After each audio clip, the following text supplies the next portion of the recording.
पत्नी से प्रेम कैसे करना चाहिए? जैसे तुलसीदास जी करते हैं। और पत्नी का क्या धर्म है कि जैसे पत्नी अपने पति को, तुलसीदास जी की पत्नी ने अपने पति को परमात्मा की तरफ मोड़ दिया। आपका पति यदि आपसे प्रेम करता है तो आप अपनी तरफ से उसे भगवान की तरफ मोड़ने का प्रयास करो।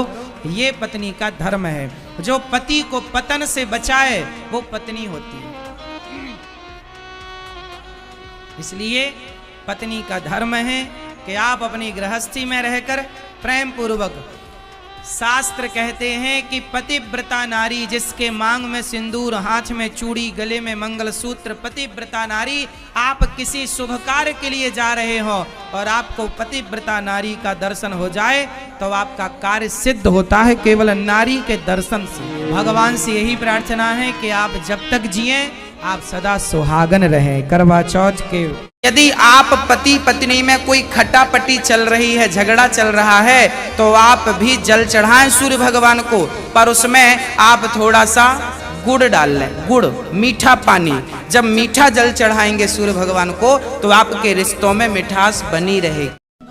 जो नारी अपने घर का स्वयं सारे काम करने की जिम्मेदारी खुद लेती है, जो स्वयं हंसते मुस्कुराते घर का काम करती हो, और जो नारी दो पैसे बचाती हो और अपने घर के बुजुर्गों का सदा सम्मान करती हो, वो कुछ कह दें तो चुप रहकर हंसकर बात टाल देती हो, ये स्वभाव किसी उत्तम नारी का ही हो सकता है।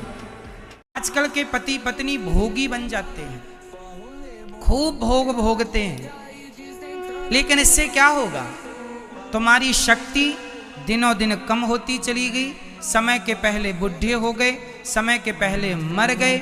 ये गृहस्थ जीवन नहीं है। गृहस्थ जीवन का अर्थ ये है पति पत्नी दोनों साथ में रहें, संयमी बन के रहें। आपने कभी पति का महत्व अपनी बिटिया को बताया ही नहीं। अरे शादी के पहले बेटियों को बताया करो कि बेटा पति भगवान होता है। जैसे नारी बिंदिया ना लगाए तो बिंदिया के बिना उसका माथा सूना दिखता है, उसी प्रकार जीवन में पति ना हो तो पति के बिना ये जिंदगी सूनी होती है। बिना पति के जीवन सूना है। नारी केवल पति की सेवा करे। नारी ये ना सोचे कि मेरा पति कैसा है, वो अंधा है, लंगड़ा है, बहरा है, अच्छा है, बुरा है, कैसा भी है, बहुत नालायक है पति, कोई बात नहीं, वो है ना, तुम तो मत बनो। आप अपनी जगह बढ़िया रहो, सुख से रहो, आनंद से रहो। आपको कोई गाली दे तो भी सुनो, कोई बात नहीं। हाँ, और हमेशा पत्नी को चाहिए, अभी पतियों का भी लक्षण बताऊंगा। माताएं सोच रही होंगी महाराज जी कुछ पतियों का भी बताओ। अभी बताऊंगा, पहले आपका पूरा हो जाए। बिन परमेश्वर सूना मंदिर, बिंदिया बिना लीलार सूना, पति बिना संसार। जो अपने पति के सिवा पराये पुरुष को स्वप्न में ना देखे वो नारी पतिव्रता नारी होती है, उसे सती कहते हैं। यदि स्त्री तुम्हारे अनुसार चल रही है, तुम्हारी आज्ञा का पालन कर रही है और तुम्हारा ख्याल रखती है, बड़ी अच्छी है, तो ऐसी स्त्री को पाकर कोई भी पुरुष तरक्की करता है। वही पुरुष जीवन में तरक्की कर सकता है। कहते हैं पुरुष की तरक्की में, पुरुष की उन्नति में उसकी स्त्री का हाथ होता। और यदि पत्नी लड़ने झगड़ने वाली होती है ना, तो आपका मन काम धाम में लगेगा नहीं, पत्नी में ही लगा रहेगा। आपकी जो तरक्की है, जो आपका विकास है, जो आपकी ग्रोथ है, वो रुक जाएगी, पत्नी में ही समेट चला जाएगा। पति का सम्मान करना चाहिए। देखो, आदमी दिन भर बाहर रहता है, कमाता है, पैसा कमाता है, दिन भर तपता है, थकता है, किसके लिए करता है? कि हमारी पत्नी खुश रहे, हमारे बच्चे खुश रहें। घर में बैठ जाएगा तो कैसे दाल रोटी चलेगी, कैसे बिजली का बिल देगा? तो पैसे तो चाहिए ना, उसके लिए कमाना पड़ता है। और कमाना है तो फिर चारों ओर बातचीत भी करनी पड़ती है समाज से। उससे आप यदि गलत वे पे ले जाएंगे तो वो गलत हो जाएगा। इसलिए अपने पति का सम्मान करना चाहिए। पति का सारी दुनिया अपमान करे चलेगा, पत्नी का सारी दुनिया अपमान करे चलेगा, पर पत्नी सम्मान करे और पति सम्मान करे तो लोग जीते हैं, खुश रह के जीते हैं। हमें किसी की जरूरत नहीं है। इसलिए आप दोनों स्तंभ हैं। आप दोनों से ही आपके बच्चे हैं, आप दोनों से ही आपका सुख दुख है। आपकी मांग में सिंदूर है ना, वो आपके पति से। आपके गले में मंगलसूत्र है ना, वो आपके पति से। ये बच्चों की जो इच्छाएं है ना, वो एक पिता से पूरी होती है। पत्नी के संग रिश्ता निभाओ। पत्नी से प्यार की जरूरत नहीं होती। पत्नी को तो इतना कह दो कि तुम बहुत सुंदर लग रही हो, बेचारी इतनी में फूल ही रहती है, इतनी में खुश रहती है। पति रोज कहे तुम बड़ी सुंदर लग रही हो, तुम्हारी जैसी पत्नी भगवान सबको दे, फिर देखो वो चलेगी नहीं। झूम बराबर झूम झूम के चलेगी। तो प्यार से जरूर, प्यार भगवान से करो। ये पत्नी ना शब्दों की भूखी है। पत्नी किसकी भूखी होती है? शब्दों की। शब्द कह दो कि तुम बहुत अच्छी हो, बहुत अच्छा भोजन बनाती हो, बहुत अच्छी लगती हो, बहुत बड़ा ध्यान रखती हो, हमारा लो पत्नी इसमें खुश है। और आप लोग भी जरा पतियों को इतना बोल दिया, आप जैसा पति भगवान सबको दे, बहुत अच्छे हैं आप, बड़ा ध्यान रखते हैं, बड़े जिम्मेदार हैं, बहुत मेहनत करते हैं। आप जरा तारीफ करते रहा करो अपने अपने पतियों को, वो भी खूब खुश रहेगा। जिससे प्रेम होता है उसको देखे बिना मन नहीं लगता।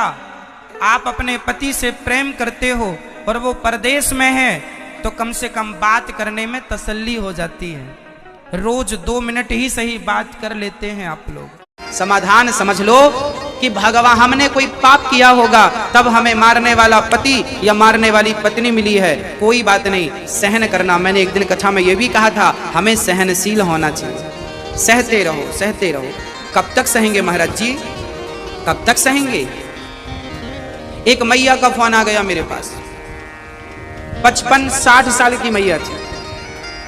बोले गुरुजी हम अपने पति से तलाक लेना चाह रहे हैं। उम्र कितनी है? 55 साल, लगभग 60 वर्ष। अब 60 साल की उम्र में हमने पूछा मैया तलाक क्यों लेना? महाराज जी बहुत परेशान करता, शराब पीता है पति, मारता भी है बुढ़ापे में, अब सहा नहीं जाता। हमने कहा इतना तो सह लिया, अब बची कितनी? कितनी बची? 60 साल की तो हो गई, 10 साल, ज्यादा से ज्यादा 20 साल। तो काहे कलंक लेना चाहती हो माथे पर? राधे राधे। विदुर व्यक्ति जिसकी पत्नी मर गई हो, उसका दूसरा विवाह धर्म के अनुसार सही है या गलत? कृपया मेरा मार्गदर्शन करें। जिस पुरुष की पत्नी मर गई है, क्या उस पुरुष को दोबारा विवाह करना चाहिए? भगवान श्री राम जब माता सीता का वनवास हो जाता है, तब राम जी ने कि यज्ञ किया था। उस यज्ञ में राम जी अपनी पत्नी को बिठाएंगे तो ही यज्ञ होगा। जिसकी पत्नी है वो अपनी पत्नी को बाजू में बिठाए तो यज्ञ के अधिकार। किस दिशा में सिर करके सोना चाहिए? पति पत्नी जब सोएं तो दोनों का सिर दक्षिण दिशा में होना चाहिए। किस दिशा में होना चाहिए? दक्षिण दिशा की ओर पांव करके कभी नहीं सोना चाहिए। क्यों? क्योंकि दक्षिण दिशा में हमारे पूर्वज होते हैं और हम अपने पूर्वजों के ओर पांव करके सोएं तो यह अपराध है। पति पत्नी को किस दिशा में सिर करके सोना चाहिए? और पढ़ने वाले बच्चों को किस दिशा में सिर करके सोना चाहिए? पूर्व। नारी केवल पति की सेवा करे। नारी ये ना सोचे कि मेरा पति कैसा है, वो अंधा है, लंगड़ा है, बहरा है, अच्छा है, बुरा है, कैसा भी है, बहुत नालायक है पति, कोई बात नहीं, वो है ना, तुम तो मत बनो। आप अपनी जगह बढ़िया रहो, सुख से रहो, आनंद से रहो। आपको कोई गाली दे तो भी सुनो, कोई बात नहीं। हाँ, और हमेशा पत्नी को चाहिए। अभी पतियों का भी लक्षण बताऊंगा। माताएं सोच रही होंगी महाराज जी कुछ पतियों का भी बताओ। अभी बताऊंगा, पहले आपका पूरा हो जाए। बिन परमेश्वर सोना मंदिर, बिंदिया बिना लीलार सोना, पति बिना संसार। पति का सम्मान करना चाहिए। देखो आदमी दिन भर बाहर रहता है, कमाता है, पैसा कमाता है, दिन भर तपता है, थकता है, किसके लिए करता है? कि हमारी पत्नी खुश रहे, हमारे बच्चे खुश रहें। घर में बैठ जाएगा तो कैसे दाल रोटी चलेगी, कैसे बिजली का बिल देगा? तो पैसे तो चाहिए ना, उसके लिए कमाना पड़ता है। और कमाना है तो फिर चारों ओर बातचीत भी करनी पड़ती है समाज से। उससे आप यदि गलत वे पहले जाएंगे तो वो गलत हो जाएगा। इसलिए अपने पति का सम्मान करना चाहिए। पति का सारी दुनिया अपमान करे चलेगा, पत्नी का सारी दुनिया अपमान करे चलेगा, पर पत्नी सम्मान करे और पति सम्मान करे तो लोग जीते हैं, खुश रह के जीते हैं, कि हमें किसी की जरूरत नहीं है। इसलिए आप दोनों स्तंभ हैं, आप दोनों से ही आपके बच्चे हैं, आप दोनों से ही आपका सुख दुख है। आपकी मांग में सिंदूर है ना, वो आपके पति से, आपके गले में मंगलसूत्र है ना, वो आपके पति से। ये बच्चों की जो इच्छाएं है ना, वो एक पिता से पूरी होती है।